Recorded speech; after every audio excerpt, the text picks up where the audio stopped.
boy, at this point, it's really hard to tell. The average person would think this is real.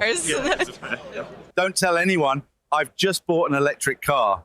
It's just nonstop. Welcome back to Moose and Loose. My name's David. Today we've got Donald Trump putting forward a new bill that was just voted on, hasn't gone to the Senate yet, that would cause economic catastrophe for Canadians. He's also taken action to ban all foreign students from Harvard University, which directly affects Mark Carney's daughter. We got recount results from the Windsor riding. We got a bunch of other stuff. Let's jump into this. So starting this one off with the Windsor riding here. This is Windsor, Texima, Lakeshore. So initially the Conservatives won this by 233 votes. Then they did a recount and it went 77 votes for the Conservatives. And then after the judicial recount, the Conservatives won by 4 votes. I'm thinking what probably many of you are thinking, how does it go from 233 to 77 to 4? 32,090 versus 32,086. We still won the seat. We'll just move on from this one. Too many of these ridings are being won and lost by razor-thin margins this election. Something isn't right. Looking at the breakdown here, it says 577 new ballots found for the recount. Found. Where do they find these ballots? Conservatives got 189. Liberals got 418. Green Party lost 331 votes. Total rejected 458. Okay. And we got this one. Trump administration halts Harvard's ability to enroll international students. So Christy Clark posting this saying this is a gain for Canada. We can scoop them up. One of the people attending Harvard University is Mark Carney's own daughter, Chloe Carney. As you can see here, Harvard student who is passionate about climate finance. Oh boy. Following in her father's footsteps, Harvard Undergrad Resource Efficiency Program. Harvard University. Well, she would be a foreign student because she's Canadian. So is she getting kicked out? This is something to pay attention to because if this goes through, as you can see here, a judge has currently blocked this. So Harvard foreign students in limbo after Trump administration revokes their enrollment. Are they going to allow the current students to go through? Or are they going to revoke everyone who's just currently there, like Chloe Carney? If they revoke everyone who's a foreign student, including Canadians, yet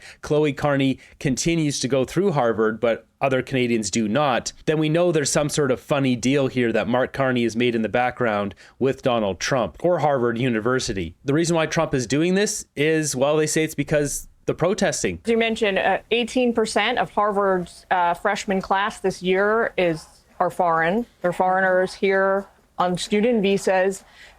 What happens? Where do they go now? What do they do? Yeah, we have given Harvard multiple opportunities to give us the documentation that we've requested to conduct oversight. We've asked them for the backgrounds on students that attend their university, their criminal activity on campus, off of campus, any video or audio footage they have of this violent activity, and they have just simply not complied. This is something that they need to do in order to comply with this program as it was established. And so, unfortunately, all of their foreign students will face the consequences of Harvard's lack of protecting the individuals that go there. So 27% of their students are foreign students, and they will have to find some other university to go to, and hopefully they find one that cares about them and provides a safe environment. Wow, so because of these protests, they're blocking access to foreign students. I think there's probably a better way of dealing with this. These protests need to be cracked down not just at Harvard, they need to be cracked down everywhere, including in Canada, because when they're blocking major infrastructure comes a danger to society. As we see down here, it says the administration is holding Harvard accountable for fostering bad times. This other stuff here, coordinating with the CCP, the Chinese Communist Party, on its campus. It is a privilege, not a right, for universities to enroll foreign students and benefit from higher tuition payments to pad their multi-billion-dollar endowments. Harvard had plenty of opportunity to do the right thing, yet refused. Wow. What's also wow is this. Trump's new bill threatens major tax increases for Canadian companies. This is going to just wreck Canada. So this is coming in direct response to Justin Trudeau putting in that DST, digital service tax. That's what this is. Trump is going to absolutely wreck us with this if Mark Carney doesn't get rid of that stupid DST tax. The digital service tax, it's a tax put on all the big players, Meta, Amazon, Facebook, etc., having to pay hundreds of millions to the Canadian government for digital media. US President Donald Trump's new tax bill is threatening to significantly hike rates for Canadian corporations and could cost investors holdings US securities up to $81 billion in additional taxes over 7 years. On Thursday, they passed this new bill, the One Big Beautiful Bill, with a narrow vote of 215 to 214. If it becomes law, it will override the Canadian-US tax treaty that's been in place since 1942. This 1,100-page document goes on to say this is a retaliatory measure against what the US calls discriminatory or unfair taxes of foreign countries, including Canada's digital service taxes, which was introduced in 2024. The White House expects President to sign the final bill July 4th. So who does this affect? It's Canadian corporations that receive dividends from US subsidiaries are currently subject to 5% withholding tax. They're going to increase this rate every single year by 5% up into 50%. As it says here, tax rate increased by 5 percentage point each year, 50%. It would remain in place until the unfair tax is removed. It also goes on to say Canadian individuals who own US securities directly subject to 15% tax withholding rate currently would also get this 5% increase every year until 50%. Not only that, it would also affect Canadian Pension Plan Investment Board and First Nation communities who would be required to pay the tax. Simply put, this would nail businesses that pay dividends as well as boomers who are receiving dividend income off of US stocks. For example, if someone has, say, $1 million or $2 million or however many dollars in the stock market and is getting paid $100,000 a year in dividends off of US stocks, currently there's a 15% tax off of the dividend increases, not the increase in the stock. Say if you bought a stock for $1,000 and it went up to $2,000, it wouldn't apply on that increase. It would apply on dividend income. If you don't follow stocks, that's a different type of income. Basically, companies will pay shareholders a small amount of money to hold the stock every year. And some people build their entire portfolios on that. And say if they're making $50,000 or $100,000 a year, on $100,000, right now they'd have to pay $15,000 in tax to the US government. This would increase to 50%. So $100,000, they would be paying $50,000 in tax, which would completely wipe out all these liberal boomers' retirement plans, if that's how they set it up. Have we reached elbows up yet? Is this elbows up? As well as Canadian companies that receive dividends from US subsidiaries, same thing. They're paying that 50% after 7 years, 5% per year. So Donald Trump is striking directly at the stupid digital service tax. It's time to cut a deal. Mark Carney needs to say, we're going to buy Lockheed Martin jets. We'll get rid of the digital service tax. We'll increase the spend on our border to 2%, 5%. We'll get rid of the scourge of street fennel, get rid of these stupid taxes, get rid of these stupid tariffs. Like, let's move on in life. This is absurd because from my perspective, I don't know if this affects me yet because I get paid from YouTube, so I could potentially be getting taxed at 50%, which makes life unlivable. So for a YouTuber like me or anyone else who has a business that gets paid from America, from many of these big companies, say it's Facebook or Instagram or whatever, if you're getting charged 50% tax, you would get a tax credit, but you would never make enough money to use that tax credit in Canadian dollars to offset that. You would just lose a buttload of your money. Like, Canada is still going to tax you. You get a tax credit, but it would be completely unsustainable. It's going to completely nuke entire sectors of our economy. This is dangerous. Okay, I've had a minute to cool down. I had to cut out a bunch of cursing. Now let's give a real example of how much this affects someone and who this would affect. So obviously I mentioned myself, a YouTuber, but this would affect Twitch streamers, podcasters, Substack writers like Sam Cooper if he gets payments via US platform, TikTok creators, influencers on Instagram, other platforms like that, as well as graphic designers, video editors, UI designers,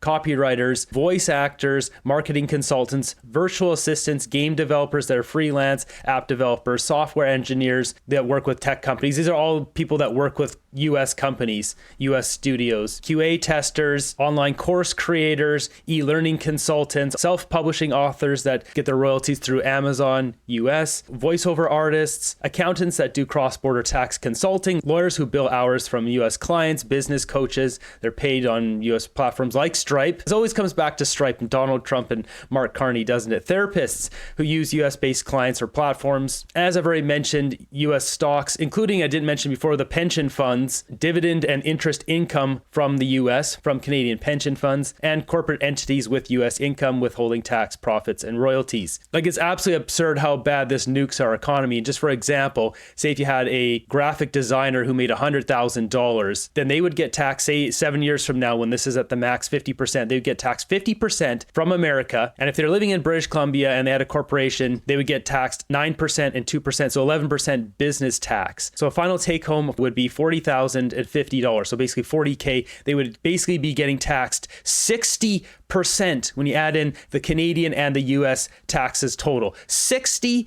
50%. The reason why this is still up in the air is because this replaces the US-Canada treaty, and currently, if you file your WBEN 8 form correctly, that treaty number goes to 0 for Canadian businesses. But will this replace this? Will this put Canadian businesses and corporations that do business with America into this new bracket that jumps up to 50%? Mark Carney has to deal with this bull crap immediately. Okay, we're going to move on before I get pissed off again. What do we have here is King Charles III and Queen Camilla are visiting Ottawa next week for the throne speech. The public will get a chance to meet them in person. Whoop-de-doo! This guy was born into wealth. There's nothing impressive about that. Hopefully to dissolve Parliament and announce that Canada is a part of the States. Boy, would that be a U-turn. How exciting. I was going to watch paint dry, but now it's a toss-up.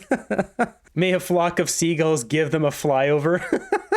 Who cares? Yeah, exactly. Who cares? There's another one here. Next up, we got Mark Carney getting sworn in as the member for Nepean, kicking out Chandra Arya. Listen to this nonsense. English first, then in French.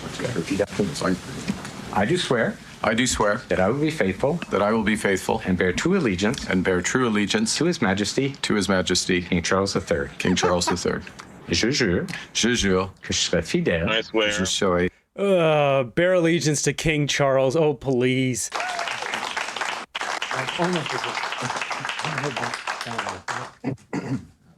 Here we go.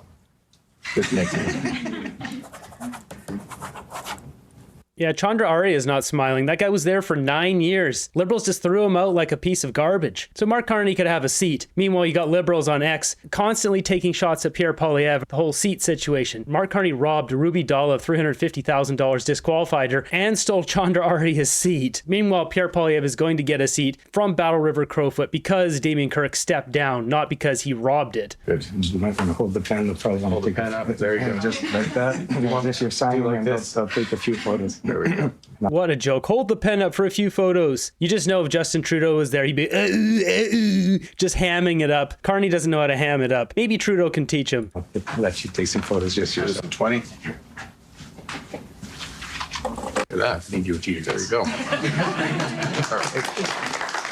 Waste of money. Stop giving away these pins. Get to work. And skipping the summertime, that's got to go. Parliamentarians should be working year-round, just like every other Canadian. What happened to the previous Liberal for that riding? Yeah, what happened to him? Poor Canada, out of the frying pan into the fire. Big Daddy. Oh, gosh. That whole Big Daddy thing during his campaign, I don't know if that was planted by someone to try to draw more appeal to Mark Carney, or was it just some crazy Liberal supporter? And we've got this one. It said, would a country cap on PR intake increase diversity in Canada? I think it's a good idea. We had over 400,000 PR plus NPRs from one country in 1 year in 2023, equivalent of another London, Ontario. So what we're looking at here is this. So what we can see, I've said this numerous times on the channel, way too many people coming from India. This needs to be moved across all the other countries. We're seeing 27% of people, or 550,000 people from India between 2020 and 2024, emissions of PRs to Canada, permanent residents. Meanwhile, China's about 125,000, Philippines 100,000, or 6%. You can see 4%, 3%, etc., all the way down. Implementing a 7% cap per country of citizen would increase diversity. Yes, it would. And on the left side here, we can see the numbers with the world event year, 185, which is kind of crazy to think about that. All the way up until today, almost 500,000 people, permanent residents coming in. There's a reason why housing prices and rental prices are so expensive. Way too many people, not enough houses. The government knows this. They've done this intentionally. They know they're creating this problem. It increases real estate value. And who would do that? The people with a bunch of real estate, like the Liberals. Justin Trudeau owns a real estate development company. Let's not forget that. Something needs to change because the immigration system seems to be creating divided communities. Integration does not seem to be part of the system. Yeah, that's exactly it. There should be a better English test. There should be a culture test. You shouldn't just allow anyone and anyone in. We should have police background checks instead of just letting the terror lords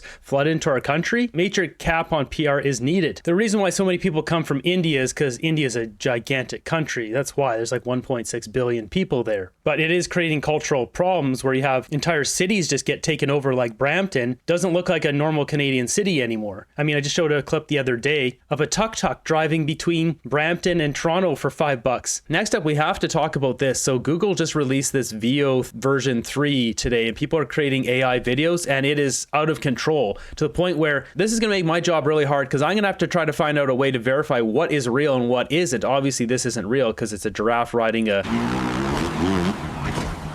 motorbike. But I mean, let's take a look at some real videos here. Here's a professor doing a class on Gen Z. Okay, so Riz is basically short for charisma. Got it. And that's a verb as well. So this one says, before you ask, everything here is AI. This is all AI. This is not a real event. Fake car show. Is crazy. You look far, step on the pedal, and you are there. I feel safe with him in an SUV, and it seems to be like the right type of car for him. I think the range is only going to get better. Sorry.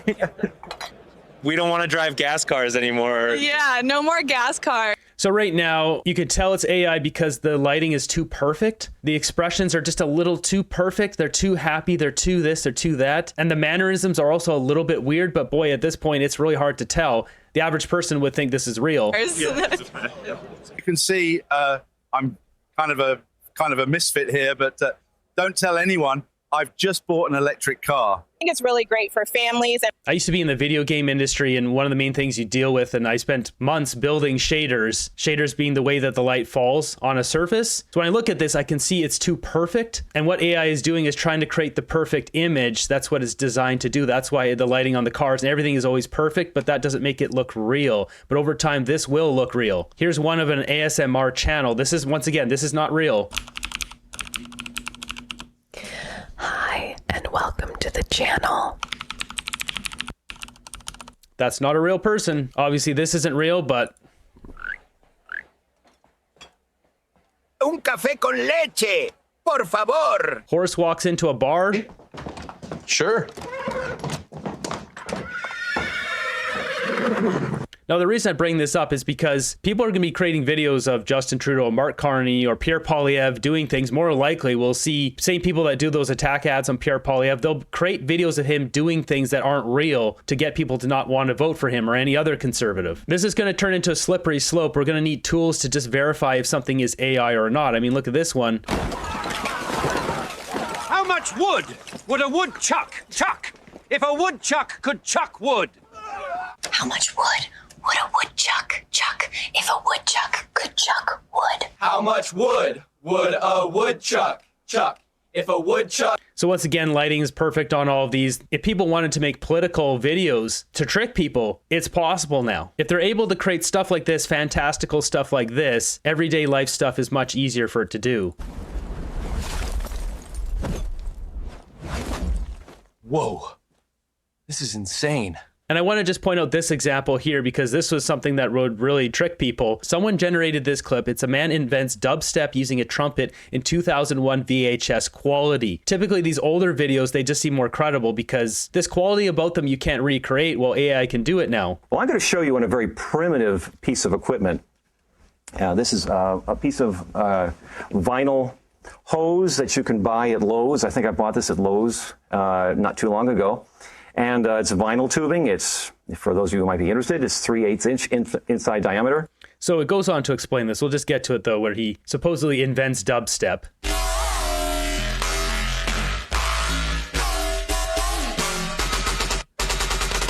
This is bizarre. He goes on to bring out a funnel. On the brass instrument. And what this is like a megaphone. It actually takes that same sound and makes it louder.